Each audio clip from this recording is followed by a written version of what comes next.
Jésus leur dit, en vérité, je vous le dis, avant qu'Abraham fût, je suis. Jean chapitre 8, verset 58. Jésus est le prêtre céleste qui a offert un sacrifice qui enlève le péché de façon permanente, et non pas seulement le couvre temporairement. Par son sacrifice, par sa mort, Jésus a permis à toute l'humanité d'être rachetée. Lorsque Jésus est né, des mages d'Orient sont venus chercher le roi des Juifs. Jésus a enseigné qu'il s'assirait un jour sur un trône glorieux. Beaucoup de gens en Israël voyaient Jésus comme leur roi tant attendu et s'attendaient à ce qu'il établisse immédiatement son règne. Christ signifie Messie, oint. L'Ancien Testament prédit le Messie, le Nouveau Testament révèle que le Messie est Jésus de Nazareth.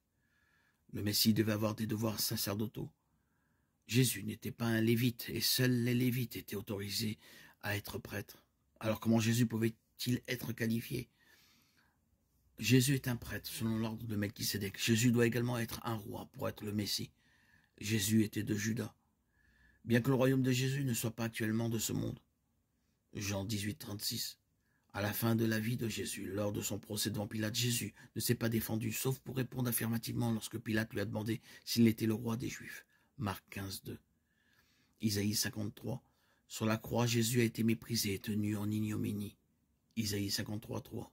Il a été percé et maltraité, humilié. Il est mort avec des brigands, mais a été enterré dans le tombeau d'un riche. Après sa souffrance et sa mort, Jésus le Messie fut ressuscité et glorifié.